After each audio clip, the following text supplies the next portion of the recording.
Lakers nakahanap na rin sa wakas ng sentro. Pero bago yan, bad news naman sa Los Angeles Lakers. Dahil matapos ang 24.7 rebounds at 8 assists ni LeBron James kanina laban sa Utah Jazz, ay inilabas nga ito wala pang isang minuto sa fourth quarter para palitan ni Austin Reeves. Yun pala ay may iniinda na pala itong si LeBron James sa kanyang abdominal area.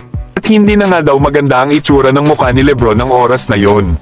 Kaya naman dinala na ito sa locker room at hindi na ibinalik pa sa laro. Ayon yan sa report ni Jovan Buha ng The Athletic. Mukha namang hindi gaano kaseryoso ang naging injury ni LeBron, mga idol. Kaya hindi na nito kailangan na magpahinga ng matagal para makarecover. Isa pa, mga idol, ay maaari ding ipagpahinga na ng Lakers itong si LeBron James sa kanilang susunod na game. Lalo at ang susunod din naman nilang makakalaban ay ang Utah Jazz na 3 beses na nga nila itong tinatalo ngayong season. Alam naman natin na kayang manalo ng Los Angeles Lakers kahit wala itong si LeBron James. Na kayang-kaya nga buhatin ni Austin Reeves ang Lakers para manalo. Katulad na lang ng ginawa nila sa naging laban nila sa Indiana Pacers na kung saan ay gumawa si Austin Reeves ng 45 points para ibigay sa Lakers ang panalo. Hindi nga naglaro si LeBron ng oras na yun dahil sa left ankle soreness nito. Kaya possible na rin itong hindi paglaruin ng Lakers sa kanilang last game laban sa Utah Jazz bago ang All-Star break. Lalo at andyan din naman si Luka Doncic na maaaring manguna para sa Lakers. Pero kayo, mga idol, ano ang masasabi nyo? Na possible na hindi na muna paglaruin ng Lakers itong si LeBron James sa kanilang susunod na laro. Samantalang matapos naman na ipawalang bisa ng NBA ang naging trade ng Charlotte Hornets at Los Angeles Lakers para nga dito kay Mark Williams, ay no choice tuloy ang Los Angeles Lakers kundi si Jackson Hayes na muna ang gamitin nilang sentro sa kanilang standard contract.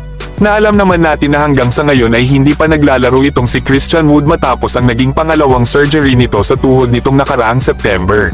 Habang andyan naman ang mga two-way contracts ng Lakers na mga bigman na sila Trey Jemison at Christian Koloko. Ayon pa sa report ay gagawin nga daw ng Los Angeles Lakers ang lahat para makakuha ng isang sentro na maaaring makasama nila LeBron James at Luka Doncic papasok ng playoffs. Bawal din kasi maglaro, mga idol, ang mga players na nasa two-way contract sa playoffs. Pwede nga lang sila sa pagitan ng regular season at G-League affiliate.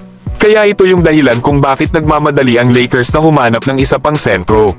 May nakita naman, mga idol, itong si Rob Pelinka na possible nilang kunin mula sa buyout market.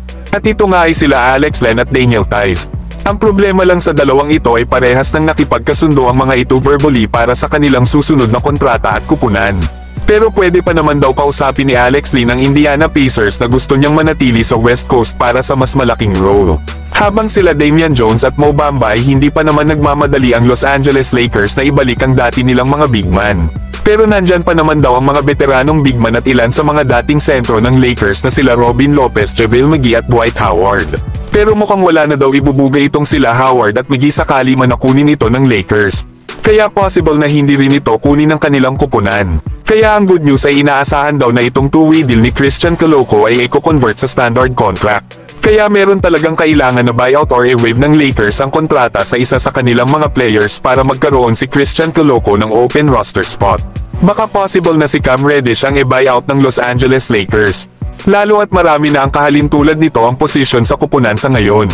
Pero kayo, mga idol, ano ang masasabi nyo dito?